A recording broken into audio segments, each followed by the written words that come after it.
Meus irmãos, vamos abrir as Sagradas Escrituras nos Salmos 127. Apenas a parte A do verso número 1. Louvado seja Deus por tudo o que já foi feito até aqui. É um verso bastante conhecido, só a parte A mesmo do verso 1. Se o Senhor não edificar a casa, em vão trabalham os que a edificam. Você pode repetir comigo esse verso, por favor? Se o Senhor não edificar a casa, em vão trabalha os que edificam. Meus queridos, meus amados irmãos, a construção e a reforma de uma casa dá muito trabalho, não dá verdade? Alguém já experimentou construir ou reformar com as próprias mãos? Você fez isso alguma vez na sua vida? Já, né, Maurício? Estou vendo que você está balançando a cabeça aí. Tem alguns irmãos que estão fazendo reforma em casa, estão construindo. Dá um pouco de trabalho, né, irmã Margarida? O máximo que eu cheguei foi ser pedreiro, viu? Auxiliar de pedreiro, nem pedreiro não, mas auxiliar, fiz um traçado, dá um pouquinho de trabalho, não é verdade? E hoje está muito bom, né? A gente contrata um profissional, um pedreiro, um engenheiro, um construtor, e ele constrói a casa. Dificilmente o dono da construção pega no pesado, né? E quando pega, fica logo com as mãos toda encalejada, né, machucada, e sente o ardor, né, da mão de obra, né? Eu não acredito não, viu, que tu tenha pego no pesado não, viu, amigo? Desculpa, mas eu não vou acreditar não. Tu tenha pegado. Pegou? Olha só, com essa carinha, rapaz. Louvado seja Deus. Há esperança para mim, viu? Meus irmãos, construir realmente dá muito trabalho, mas nós sabemos da importância, né, de se ter uma casa. É muito fundamental para as pessoas, para a família ter uma casa onde morar, se abrigar e passar os momentos de calor, ou de chuva, ou de frio, não é verdade? E a construção envolve muitos recursos, enfim, é muito trabalhosa, sem sombra de dúvida.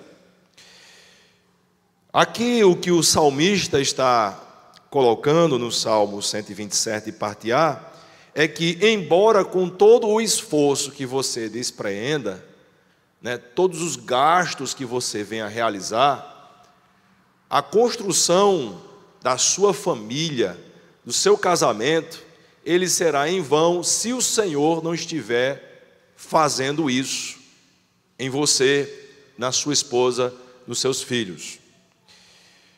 Descobrir aqui quais são os pilares que Deus estabelece para a construção da nossa casa é o propósito dessa nossa meditação de hoje.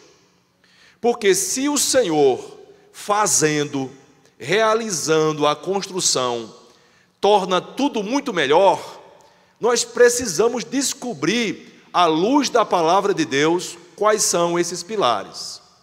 O alicerce, nós sabemos que é Cristo, porque Ele é a pedra angular.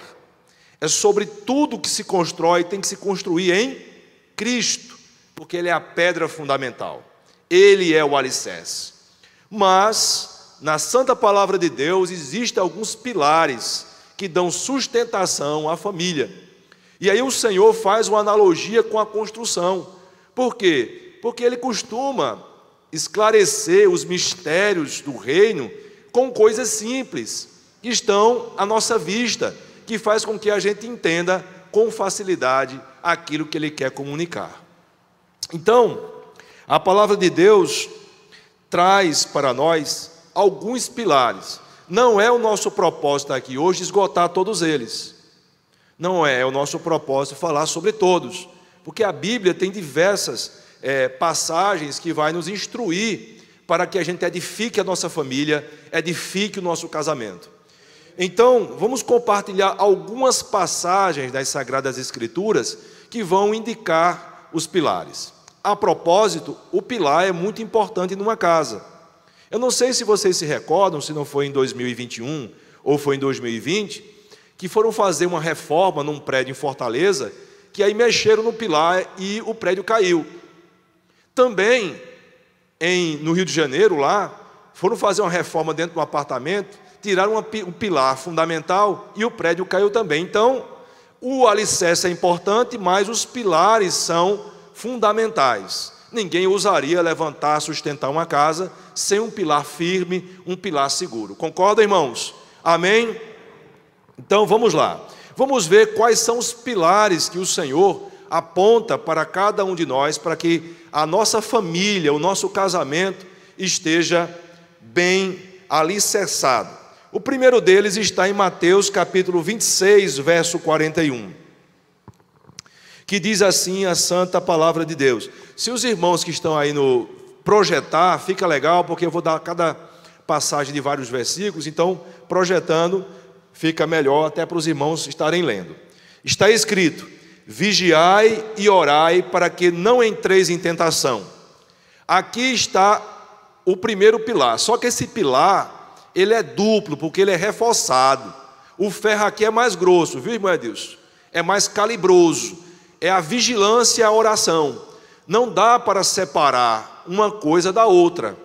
Aliás, nós primeiro temos que vigiar e orar, e os dois têm que andar juntos. A vigilância e a oração, todos dois são fundamentais. Nós precisamos ter intimidade com o nosso Deus, e a oração é uma porta importantíssima para termos essa intimidade. Precisamos orar, irmãos, precisamos nos colocar na presença de Deus, porque na presença de Deus, Ele nos ilumina, Ele nos orienta, Ele nos enche com o seu Santo Espírito. Mas também precisamos estar vigilantes. Por que precisamos estar vigilantes? Porque existe um tentador, Satanás. Ele tem suas artimanhas, ele é persistente, ele é insistente, ele tem diversas maneiras de abordar o crente, as pessoas, para que elas caem em tentação. Então precisamos estar vigilantes e em oração. Esse é o primeiro pilar.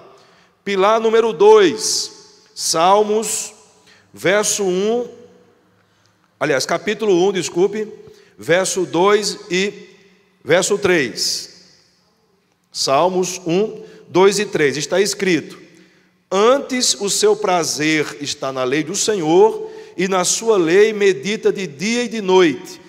Ele é como uma árvore plantada junto à corrente de águas, que no devido tempo dá o seu fruto, e cuja folhagem não murcha, e tudo quanto ele faz será bem sucedido. Aqui é o segundo pilar, que é a meditação na palavra. Aqui o salmista deixa claro que ele não faz menção à leitura da palavra, mas à meditação. E há uma diferença nisso. Quando nós meditamos na palavra, nós refletimos, nós entramos na história que está escrito. Porque quando nós lemos a Bíblia, estamos lendo como um livro qualquer. Podemos estar fazendo isso? Podemos. Mas o que o Senhor está chamando a atenção aqui no Salmo 1 é que a gente deve meditar, procurar compreender qual é o significado daquela escritura, daquele texto, para a nossa vida. Por quê? Porque nós só poderemos aplicar na nossa vida prática as Sagradas Escrituras se nós entendemos ela. Qual é o alcance dela? Então, o salmista, ele dá a receita aqui, gente. Meus irmãos, ele dá a receita. Se você medita na palavra de Deus, tanto de dia quanto de noite, tudo que você fizer vai ser bem sucedido. Por quê? Porque a palavra de Deus estará na sua mente, e ela vai ser a direção, ela vai ser a bússola, ela vai ser o norte para você fazer as coisas. E a palavra de Deus, irmãos, ela é recheada de conselhos, de princípios. Em todas as situações a Bíblia tem uma resposta, todas elas, todas, indistintamente. Decisões que nós precisamos tomar, escolhas que podemos fazer, né? Regras de moral, de relacionamento conjugal, com os filhos. Então a Bíblia é um tesouro, irmãos, é a palavra de Deus. Ela fechada é um livro qualquer, mas aberta, irmãos, é a palavra de Deus para os nossos corações. E nós não aproveitamos esse tesouro o quanto deveríamos. O irmão Paulo César, do Grupo Logos, ele está com um projeto, ele tem um projeto chamado Projeto Aguarunas. E ele encontrou uma tribo lá no Peru, meus irmãos, que não tem a Bíblia traduzida na sua própria língua. E hoje, né, estamos tentando levantar recursos para imprimir e distribuir lá. Irmãos, um dado para vocês: existem mais de 1.600 povos, aliás, idiomas, né? Línguas que a Bíblia não está traduzida. E nós temos a Bíblia aqui ao nosso alcance. Você tem de todo jeito, é só você escolher. Mas muitas das vezes deixamos a Bíblia fechada. Desse jeito, como é que você pode tomar uma decisão certa? Mas, irmão, eu não entendo a Bíblia. Meu irmão, não se preocupe. Se aquele versículo você não entender, mas vai ter um outro que você vai meditar e vai entender. Quer começar com um livro fácil? Comece com o livro de João.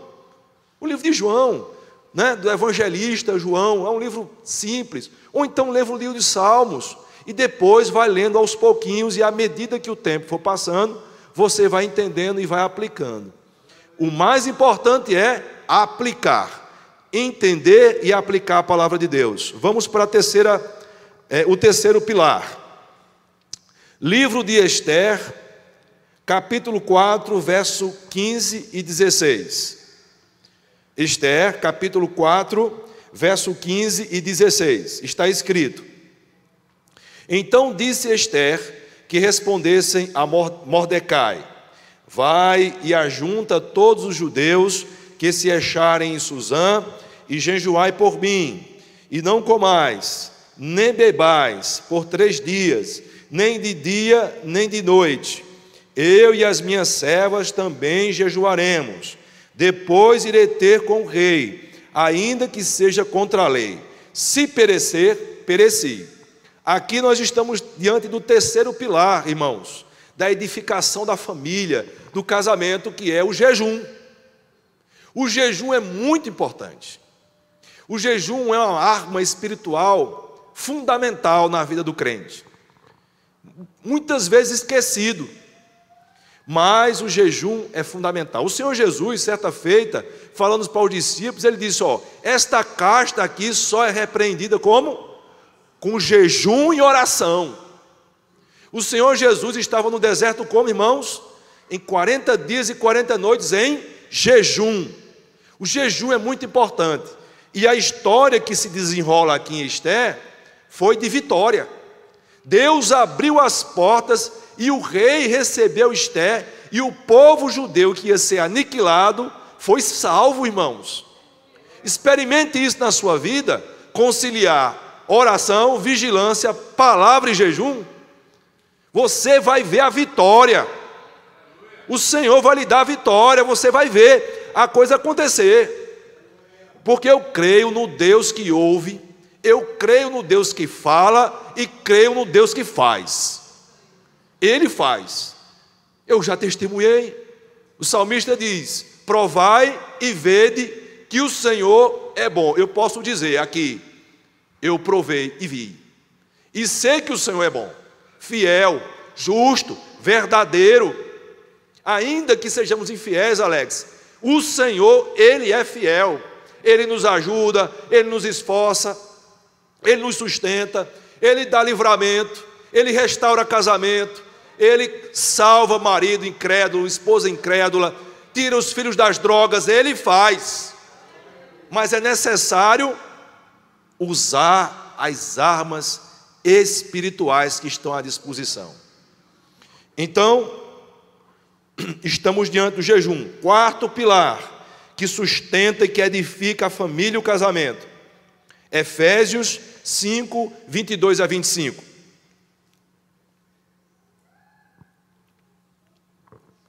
Está escrito: as mulheres sejam submissas ao seu próprio marido, como ao Senhor, porque o marido é o cabeça da mulher, como também Cristo é o cabeça da igreja, sendo este mesmo o Salvador do corpo. Como, porém, a igreja está sujeita a Cristo, assim também as mulheres sejam em tudo submissas ao seu marido. Maridos, amai vossa mulher, como também Cristo amou a igreja e a si mesmo se entregou por ela. Meus irmãos, esse quarto pilar aqui eu nomeio de renúncia do casal. Numa família, o casal é uma peça fundamental. O esposo, a esposa, os dois são fundamentais no desenrolar da família. Eu não sei se você já reparou que a maioria das lutas que vem é para abalar o casamento. Porque abalando o casamento, abalando o casal, isso reflete aonde? Nos filhos. Então é muito importante que o casal tenha unidade. É muito importante que o casal tenha renúncia. E aqui a palavra é para o homem e para a mulher. Aqui em Efésios, o Senhor não aliviou o lado do homem e não sobrecarregou o lado da mulher, não. Pelo contrário, ele disse que o casal é que deve renunciar. A esposa tem que ser submissa, mas o marido tem que ter um amor sacrificial. Ele tem que andar 1, 2, 3, 4, a quantidade de milha que tiver que andar. Porque o Senhor tem a família como um projeto.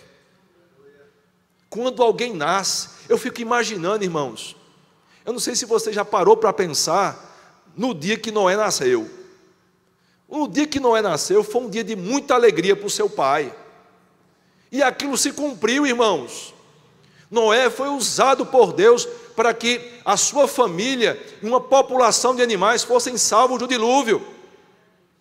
Nós nunca imaginamos, irmãos, o quanto Deus vai usar os nossos filhos. Eu quero que você, nesta noite, tome uma decisão no seu coração, amado casal, de ser firme no Senhor, ainda que a sua vontade, a sua natureza esteja inclinada, muitas vezes para discutir com o seu cônjuge, para dizer, não, eu tenho direito, eu tenho razão, mas coloque o seu direito e a sua razão nos pés de Jesus, que Ele vai resolver tudo, Ele vai colocar o pingo nos is. Eu sei que não é fácil, nós estamos vivendo um tempo de autonomia, de independência, o homem deseja cada vez mais ficar independente e autônomo, mas deixa eu lhe dizer uma coisa, seja dependente de Jesus, e que você vai ver como é que o seu casamento vai funcionar. Coisas lindas, maravilhosas, você vai colher frutos preciosíssimos, mas você precisa renunciar. Jesus Cristo disse, aquele que quiser vir após, negue-se a si mesmo e venha e leve a sua cruz. A renúncia é um pilar em tudo na nossa vida, irmãos. Se a gente não abrir mão do nosso eu, olha, irmão, é a lei da física, 2 corpos, né, Edilson, não ocupam lugar no mesmo espaço. Se eu estou cheio muito de mim, o Espírito Santo vai ter espaço? Vai, irmãos, mas eu preciso me esvaziar de mim mesmo, para que o Espírito Santo venha aí e me encha. Como é que você quer ser cheio do Espírito Santo? Estando cheio de si mesmo. Que o Senhor nos ajude a renunciar, mas a renúncia é recíproca, tá? É do casal. Você não pode estar exigindo que a sua esposa renuncie, e você aí, ali, ainda birrento, cheio de direito, cheio de razão. Você também tem que abrir mão. Você tem que dar um passo. Porque o projeto é a família, não é apenas você, isoladamente. Você não pode olhar para o seu próprio umbigo. O projeto é a família, edificada, construída pelas mãos do Senhor, e esse pilar está na sua mão aí, viu? Próximo pilar, Tiago capítulo 1, verso 19. Louvado seja o nome do Senhor. Está escrito, sabeis estas coisas, meus amados irmãos, Todo homem, pois, seja pronto para ouvir, tardio para falar, tardio para se irar. A expressão aqui, irmãos, é todo homem. Aí ele fala do gênero humano, tanto homem quanto mulher. O quinto pilar é o diálogo, irmãos. Aonde está o diálogo na sua casa?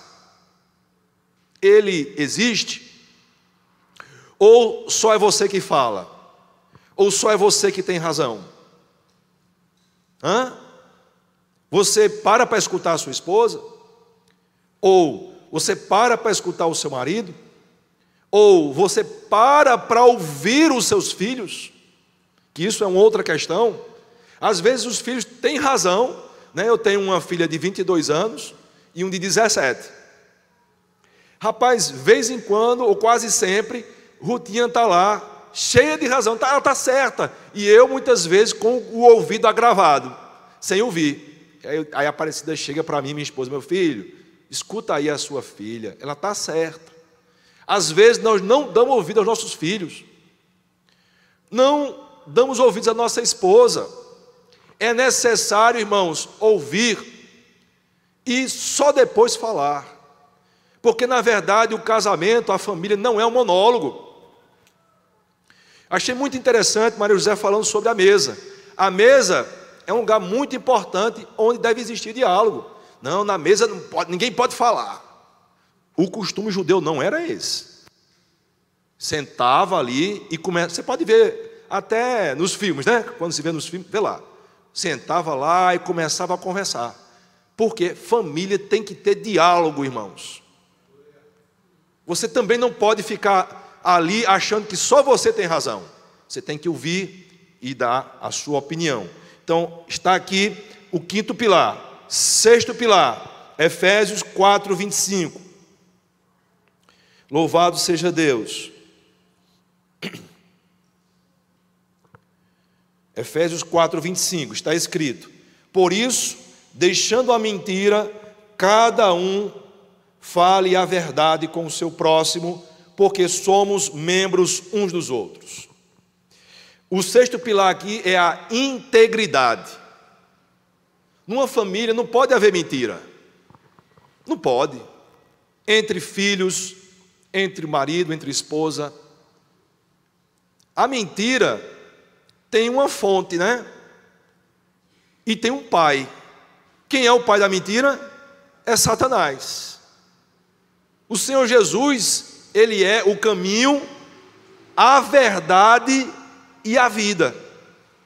Então, na família, é necessário haver integridade. Eu preciso ser transparente para minha esposa e para os meus filhos.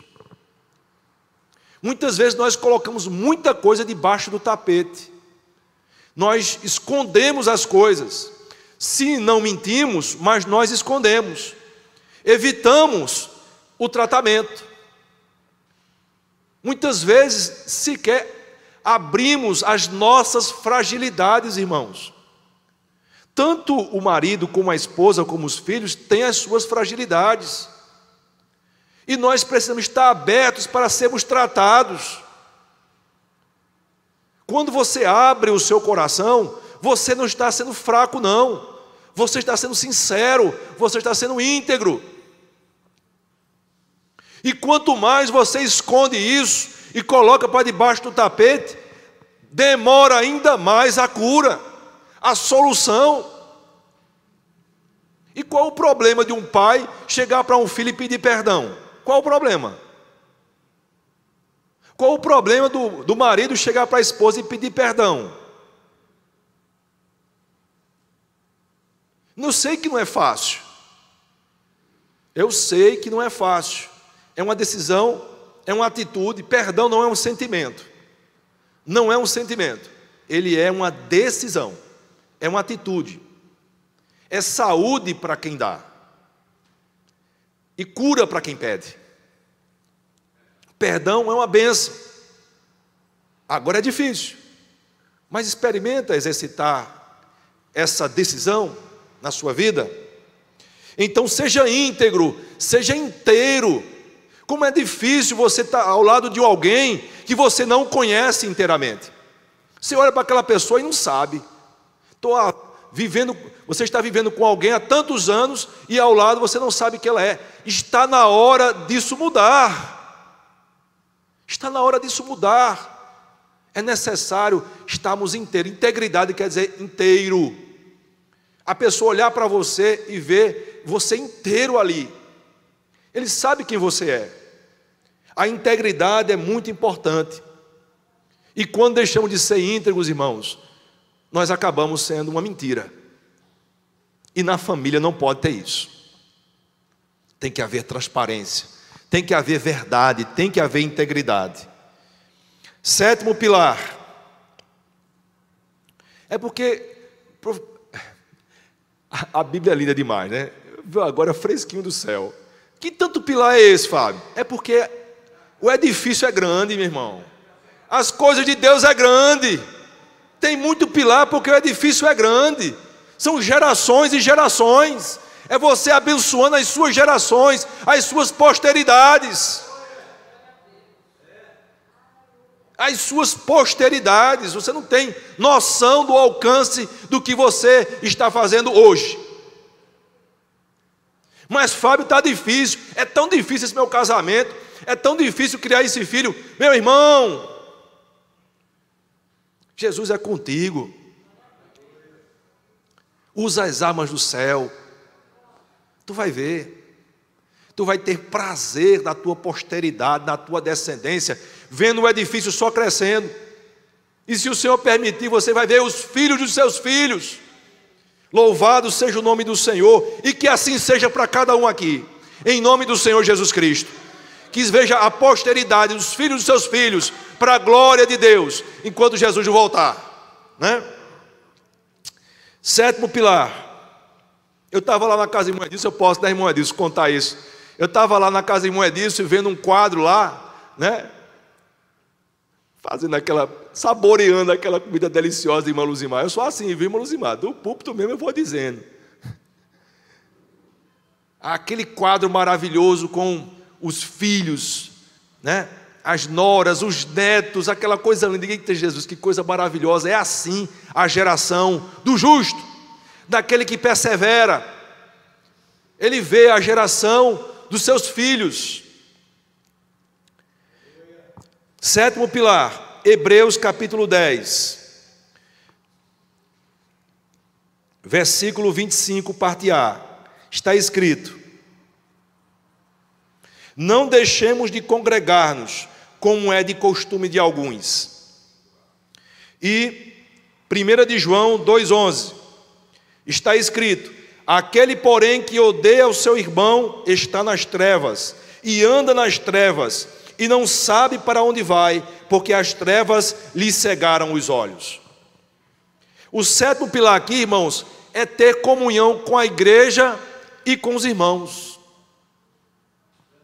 Como é que você quer construir uma família saudável se você não congrega? Se você não tem comunhão com a igreja? Se você está intrigado do seu irmão? Hein, Joãozinho, como é isso? Você fica distante do corpo de Cristo.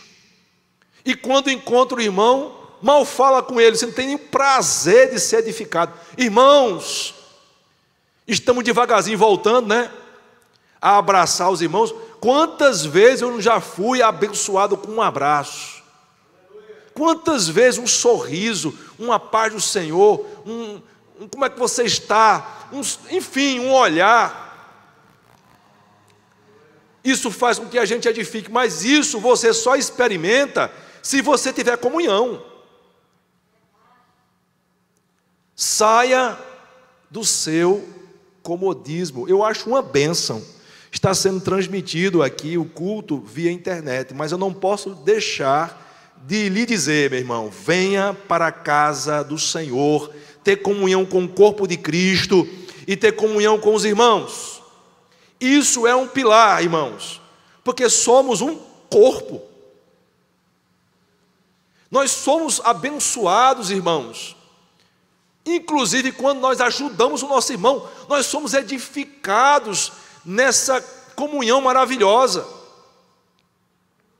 dá satisfação. Eu lhe aconselho, se você tiver condições, dê uma esticadinha, dê um pulinho ali em São José dos Cordeiros, dê um pulinho ali, é só 130 quilômetros, é ali, você vai e volta. E veja como é gostoso você poder servir, ajudar, estender a mão, abençoar. Está ali o Projeto Líder, que sempre vai fazer um sopão ali no Jeremias e no assentamento de Santa Cruz, salvo engano, né, João? Não sei, me corrija se eu estou errado, se estiver errado. Faça essa experiência. É bom para a gente. Nós é que somos abençoados com isso. Então, tenha comunhão com a igreja e com os irmãos. 8º pilar. 1 de Samuel, capítulo 15, verso 22. Está escrito, eu gosto desse texto, demais. 1 Samuel 15, 22.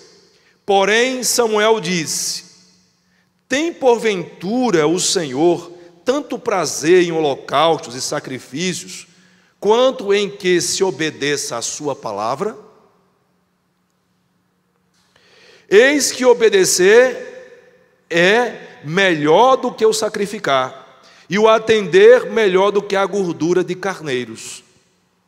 O 8º pilar aqui, irmãos, é a obediência. A obediência à palavra de Deus. Nós temos uma percepção do reino de Deus que eu entendo muitas vezes equivocada. E eu insisto, eu bato muito nisso, insisto muito lá em casa, né, conversando, a gente, eu tenho 2 filhos que são assim, estão na flor da idade, então gostam muito de se envolver com o serviço. Mas eu chamo a atenção deles, olha, presta atenção. O serviço ao Senhor não leva à intimidade. Não leva à intimidade. Mas a intimidade com o Senhor leva a um bom serviço. Não façam essa confusão. Porque às vezes nós entendemos que o muito fazer vai suprir, vai preencher a lacuna da intimidade com Deus. E a intimidade com Deus é feita com obediência. Porque está escrito: aquele que me ama, guarda os meus mandamentos. Amém, irmãos? Louvado seja o nome do Senhor. E como conclusão dessa palavra, eu não poderia jamais deixar de falar sobre o que está escrito lá em Lucas, capítulo 6, verso 47 a 49. Irmãos, esses 8 pilares aí são apenas uma relação exemplificativa, porque eu tenho certeza que a Bíblia tem muito mais riqueza, muitas outras princípios e outros pilares para o casamento e para a família. Mas eu quero concluir essa meditação aqui com esse texto de Lucas capítulo 6, verso 47 e 49, que diz: todo aquele que vem a mim e ouve minhas palavras e as pratica, eu vos mostrarei a quem é semelhante. É semelhante ao homem que, edificando uma casa, cavou, abriu profunda vala e lançou o alicerce sobre a rocha. E vindo a enchente, arrojou-se o rio contra aquela casa, e não a pôde abalar, por ter sido bem edificada ou construída. Mas o que ouve e não pratica é semelhante a um homem que edificou uma casa sobre a rocha sem alicerces, e arrojando o rio contra ela, logo desabou. E aconteceu que foi grande a ruína daquela casa. Então, meus amados irmãos, isso que nós acabamos de ler em Lucas traz 2 observações importantes, 2 princípios importantes. Primeiro, é que as adversidades, as lutas, as aflições, as dificuldades vêm. Elas vêm, irmãos. E ela não tem endereço certo. Ela alcança tanto o que pratica a palavra como o que não pratica. Mas há uma diferença importante entre o que pratica a palavra de Deus e aquele que não pratica. É que o que pratica a palavra de Deus, que ouve e pratica a palavra de Deus, ele passa pelas aflições, ele não fica no meio dela, ele não cai nela, ele não desaba, ele não entra em ruína. Mas aquele que ouve e não aplica a palavra de Deus, não tem jeito. Ele vai sofrer, ele vai ruir, ele vai desabar, ele vai cair quando vier as dificuldades, as aflições e adversidades. Eu gosto muito do salmista quando ele diz: o Senhor é o socorro bem presente na hora da angústia e da tribulação. Quando vierem os rios, meu amado, quando vierem as tribulações, as enfermidades, as dificuldades financeiras, os problemas conjugais, as dificuldades com os filhos, a tristeza no coração, a angústia, a depressão, o desemprego, tudo isso quando vem, se você tiver Jesus como teu alicerce, como teu fundamento, como teu escudo, como teu Senhor, como teu Salvador, fique sabendo que tudo isso um dia vai passar e você vai cantar o hino da vitória do outro lado, em nome de Jesus Cristo, porque o Senhor, Ele é o Deus da vitória. Jeová Nissi é o seu nome. Louvado seja o nome do Senhor. Que o Senhor nos ajude. Se você quiser pedir a ajuda de Jesus agora, você pode fazer, sabia? Você sabia disso? Talvez você esteja ouvindo essa pregação pela primeira vez e você nem sabia que Jesus podia fazer essas coisas, mas Ele pode, e você pode pedir a ajuda dEle agora, nesse momento. É só você colocar a sua vida diante dEle. Ele é maravilhoso, Ele pode ajudar você. Não importa que situação você esteja passando, mas se você colocar o seu caminho nas mãos dEle, Ele fará grandes coisas na sua vida. Entrega o teu caminho ao Senhor, confia nele e o mais Ele fará. Pai, eu quero agradecer a Ti pela Tua palavra. Eu confesso que até eu mesmo, Senhor, estou trabalhando para que cada pilar desse possa ser posto na minha família, porque eu quero que o Senhor edifique a minha casa, eu quero que o Senhor construa, porque eu não quero trabalhar em vão, Senhor, eu não quero trabalhar em vão, porque tanta correria, tanta dificuldade, tanta perca de tempo, tanta correr ao vento, porque, Senhor Deus amado, é muito melhor entregar a nossa vida para Ti. Espírito Santo de Deus, não somente na minha vida, mas na vida de cada um aqui, daqueles que estão em casa ouvindo, que o Senhor esteja ajudando-nos a levantar esses pilares, a colocar a nossa casa na rocha que é Jesus Cristo, porque Ele é a pedra fundamental, Ele é maravilhoso. Não há rios, não há ventos, tempestades, dificuldades, aflições, enfermidades, nada pode abalar o Senhor Jesus, porque ao terceiro dia Ele ressurgiu dentre os mortos e está sentado à Tua direita. Bendito seja o Teu nome. Ó Senhor, visita essa pessoa agora, que está ouvindo essa mensagem. Senhor, Tu vai mostrar a ela, Senhor, como ela vai fazer para ela poder edificar a sua casa em Ti. Leva ela para o lugar certo. Conduz ela, Senhor, as estratégias para que a família dela, o casamento dela possa ser edificado em Ti. Eu Te dou graças, Pai Santo, em nome de Jesus Cristo. Amém.